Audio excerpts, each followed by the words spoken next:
तुम ना लिखो उसमें पेन से। चलिए बताएं इस क्वेश्चन को सभी बच्चे, कमेंट करके बताएं कि हाँ सर बताइए आप। अगर आ जाता है तो आप आंसर डायरेक्ट लिख सकते हैं, नहीं आता है तो आप हमें बताएं कि सर आप बताइए, टाइम में वेस्ट करेंगे, क्योंकि बहुत सारे क्वेश्चन आज इसके हल करना है, लॉन्ग शॉर्ट सब हल करना है। सुरेंद्र रावत कह रहे हैं सर, यस सर बताएं। चलिए बताना शुरू करते हैं। फिर बहुत ही सरल है, दो तरीके से हम क्वेश्चन को हल कर सकते हैं, है ना, कई तरीके हैं, पर हमें तो दो तरीके पता होगा कि इस क्वेश्चन को हम दो तरीके से हल कर सकते हैं। तो चलिए दो तरीका है तुम्हारे बोर्ड पे, पढ़ो अच्छा।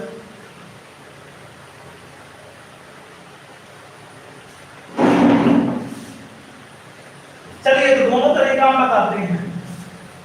तो सबसे पहले क्वेश्चन नोट कर लेंगे, यहाँ पर लिखा है tan inverse under root 3 minus sec inverse -2 लिखा रहने दीजिए। ठीक है बच्चों, देखो अगर ये टाइम में देखा जाएगा तो ये पाई बाय 6 का मान होगा, मतलब पाई बाय 3 का मान होगा, ये 60 का मान होता तो पाई बाय 3 लिख दो माइनस। अब एक बात ध्यान से सुनो, यहाँ पर देखो ये माइनस लग चुका है, तो माइनस लग चुका है तो इसके लिए हम सूत्र बना देते हैं पाई माइनस sec इनवर्स 2, ये हमने सूत्र बना दिया। ठीक है बच्चों, हाँ हमने सूत्र बना दिया। अब ये देखो पाई बाय 3 लिखा रहने दो, पाई लिखा रहने दो। सेक में देखोगे कि कितने इसका मान है 2, सेक जो है सेक 2, सेक में 2 कितने अंश का मान है ना।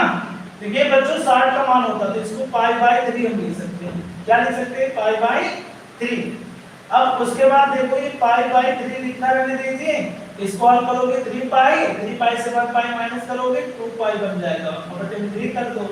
नीचे के नंबर दोनों सेम है तो ऊपर घट जाएगा तो -5 बच जाएगा। ये हमारा क्या होगा आंसर, मतलब हमारा सेकंड वाला ऑप्शन क्या होगा है, सही होगा। ठीक है बच्चों, अब इसका देखो सेकंड तरीका क्या है। सेकंड तरीका ये तो मतलब दोनों बच्चों को आता है, लेकिन सेकंड वाला जो है वो मतलब आसान तरीका होता, मेथड भी अच्छा होता, उसका थोड़ा सा लंबा होता है, बस समझ आते हैं सभी बच्चे। देखो यहाँ पर tan inverse under root 3 minus sec inverse -2, ये लिखा है क्वेश्चन लिखा रहने दो, इसको सीधा मान लो, माना tan inverse under root 3 equal to theta, तो क्या पता चला जाएगा, तो बन जाएगा tan थीटा, तो tan थीटा बराबर अंडर रूट 3 आ जाएगा, तो tan थीटा लिखा दीजिए। ये tan में अंडर रूट 3 जो होता है ये पाई बाय 3 का मान होगा, मतलब 60 का मान होता है, तो tan से tan कैंसिल हो जाएगा, तो थीटा बराबर पाई बाय 3 आ जाएगा। इसी तरह क्या करेंगे, इस क्वेश्चन को भी मान लेंगे, माना sec इनवर्स -2 इक्वल में 5, तो sec उधर चला जाएगा तो ये बन जाएगा sec 5 इक्वल में -2 रहेगा। अब देखो ये sec 5 लिखा रहने दीजिए। अब जो 2 है sec में वो कितने अंश का मान होता है, sec में 2 जो होता है वो कितने का मान होता है, तो ये होता है 60 का मान। कितने का मान होता है, 60 का मान होता है। तो यहाँ पर लिखोगे से देखो माइनस लगा रहने दीजिए, ये 60 का मान है तो इसको पाई बाय 3 लिख दीजिए। अब सिर्फ 5 लिखा रहने दीजिए, सिर्फ 5 लिख दिया।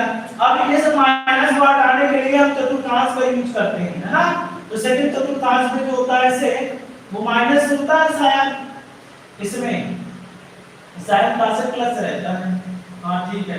तो ये से पाई माइनस पाई बाय 3 बन जाएगा, तो ये बन जाएगा सिर्फ पाई, इसको हल करोगे ये 3 पाई से 1 पाई गया, तो बन गया sec 2 पाई बाय 3, sec से sec कैंसिल, तो पाई बराबर आ गया 2 पाई अपॉन 3। अब पढ़ना कुछ नहीं है, बस अपने क्वेश्चन पे आ जाना है। तुमने इसको काम माना था थीटा, तो यहाँ पर थीटा लिखो, तुमने इसको काम माना था पाई, तो पाई लिख दो। थीटा की वैल्यू निकली है पाई बाय 3 और पाई की वैल्यू निकली है 2 पाई बाय 3। हल कर देंगे तो नीचे वाला सेम हो जाएगा, इससे कैंसिल हो गया तो -5 बचेगा। ये देखो दूसरा तरीका हमारा क्वेश्चन का है, ये दूसरा तरीका हमारा है। सभी बच्चे कमेंट में करके बताएंगे क्या समझ में आया।